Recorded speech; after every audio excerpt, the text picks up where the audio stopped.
বন্ধুরা, আমি চৈতালি ন্যাচারাল ভ্লগের পক্ষ থেকে সকল বন্ধুকে জানাই আমার আন্তরিক শুভেচ্ছা।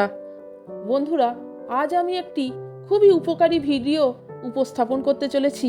সেটি হচ্ছে এই 2026 সালে বুদ্ধ পূর্ণিমা কবে অনুষ্ঠিত হবে এবং এই বুদ্ধ পূর্ণিমা বা বৈশাখী পূর্ণিমা আমরা কেন পালন করে থাকি এবং এই পূর্ণিমার দিন কি কি কাজ আপনারা করবেন না এবং কি কি কাজ করলে আপনাদের সুখ ও সমৃদ্ধি বৃদ্ধি পাবে।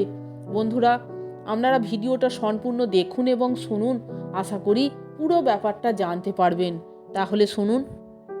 বুদ্ধ পূর্ণিমা বৌদ্ধ ধর্মাবলম্বীদের কাছে সবচেয়ে পবিত্র ও প্রধান ধর্মীয় উৎসব। বৈশাখ মাসের পূর্ণিমা তিথিতে এই উৎসব পালিত হয়। এই দিনটি পালন করার প্রধান কারণ হল গৌতম বুদ্ধের জীবনের 3টি অত্যন্ত গুরুত্বপূর্ণ ঘটনা একই তিথিতে ঘটেছিল, অর্থাৎ এই বুদ্ধ পূর্ণিমা তিথিতে, যাকে একসাথে ত্রিস্মৃতি বিজড়িত দিন বলা হয়।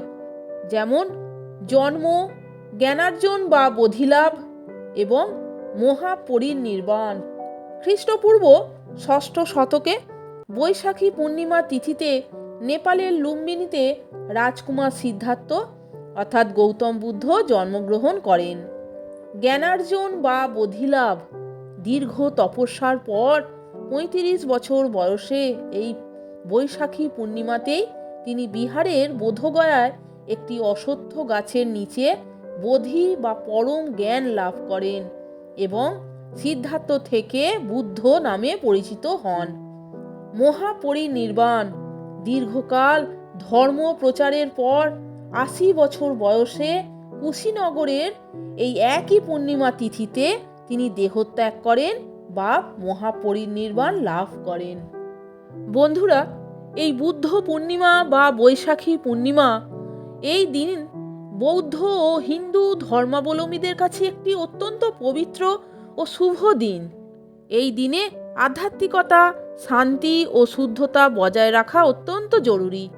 বিশ্বাস অনুযায়ী এই দিন আপনারা কি কি কাজ করলে আপনাদের সৌভাগ্য বৃদ্ধি হবে এবং কি কি কাজ এই দিনে করা উচিত নয় আমি আলোচনা করছি। বন্ধুরা, জেনে নিন। এই দিনে ভুলেও আপনারা আমিষ আহার, মাছ, মাংস, ডিম খাবেন না। এটি একটি অত্যন্ত পবিত্র দিন হওয়ায় নিরামিষ আহার গ্রহণ করা বা উপবাস করা উচিত। খাবার থেকে পেঁয়াজ, রসুন ও অন্যান্য তীক্ষ্ণ মশলা বর্জন করা উচিত। একই সঙ্গে মদ্যপান বা যে কোনো ধরনের নেশাজাতীয় দ্রব্য থেকে দূরে থাকতে হবে। এই দিনে রাগ, হিংসা, ঘৃণা বা নেতিবাচক চিন্তা করা থেকে বিরত থাকুন। মন শান্ত রাখুন এবং বুদ্ধের অহিংসা ও করুণার বাণী মনে রাখুন। বুদ্ধ পূর্ণিমা হলো করুণার দিন। এই দিনে কোনো জীবজন্তু বা প্রকৃতির ক্ষতি করবেন না। এই দিনে সকাল সকাল স্নান করে ঘরবাড়ি পরিষ্কার রাখা উচিত। নোংরা বা অগোছালো পরিবেশে পূজা করা অনুচিত। অহংকার প্রকাশ করা, মিথ্যা কথা বলা বা কারোর ক্ষতি করার মানসিকতা রাখা এই দিনে অত্যন্ত অশুভ বলে গণ্য করা হয়। সকালে স্নান করে বিষ্ণু বা বুদ্ধের পূজা করুন, নিরামিষ খাবার গ্রহণ করুন এবং সন্ধ্যাবেলা প্রদীপ জ্বালান। শান্তি, সংযম ও করুণার মাধ্যমেই এই পবিত্র দিন উদযাপন করা উচিত। বুদ্ধ পূর্ণিমা বৌদ্ধ সম্প্রদায়ের প্রধান উৎসব। বৈশাখ মাসের পূর্ণিমা তিথিতে এই উৎসব পালন করা হয়। তাই এই পূর্ণিমা বুদ্ধ জয়ন্তী ও বৈশাখী পূর্ণিমা নামেও পরিচিত।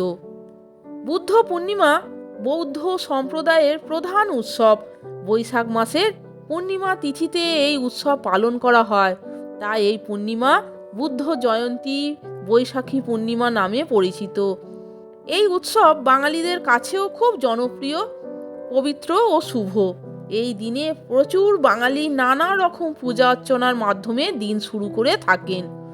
বুদ্ধ পূর্ণিমার এই বিশেষ তিথিতে বিশেষ কিছু সহজ উপায়ের মাধ্যমে আমাদের জীবন সুখ ও সমৃদ্ধিতে ভরে উঠতে পারে।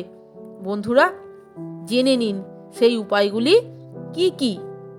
বুদ্ধ পূর্ণিমার সকালে উঠে স্নান সেরে সিঁদুর, হলুদ, চন্দন ও দুধের মিশ্রণ দিয়ে বাড়ির প্রধান দরজার দুপাশে স্বস্তিক চিহ্ন আঁকুন।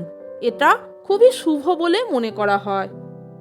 এই দিন ভোরবেলা গঙ্গা স্নান করা খুবই শুভ বলে মনে করা হয়।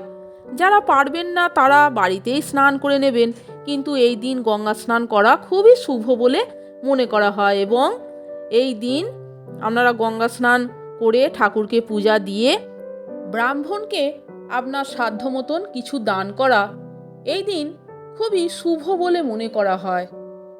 এই দিন বাড়ির ঈশান কোণে ঘিয়ের প্রদীপ জ্বালুন। এতে লক্ষ্মী দেবীর কৃপায় আপনার বাড়িতে কখনো অর্থ, অন্ন, বস্ত্রের অভাব হবে না। এই দিন পিতৃকুলের পূর্বপুরুষদের উদ্দেশ্যে গঙ্গা স্নান করে জল দান করা খুবই শুভ বলে মনে করা হয়। তাছাড়া এই দিন গঙ্গা স্নান করলে পাপ মুক্তি হয় বলে মনে করা হয়। বুদ্ধ পূর্ণিমার দিন যমরাজের পুজো করলে অকাল মৃত্যুর ভয় থেকে মুক্তি পাওয়া যায়। বন্ধুরা, এই দিন অর্থাৎ এই বুদ্ধ পূর্ণিমার দিন আপনারা যদি গরিব দুঃখীকে আপনার সাধ্যমতো অন্ন, বস্ত্র দান করেন তাহলে খুবই শুভ বলে মনে করা হয়। এবং এই দিন পশু পাখিদের জল ও খাবার খাওয়ানো খুবই শুভ। গঙ্গা জলের সঙ্গে কিছুটা হলুদ মিশিয়ে কলা গাছ বা অশ্বত্থ গাছে ঢালুন এবং মনস্কামনা বলুন। এর ফলে আপনার যে কোনো মনস্কামনা পূরণ হবে।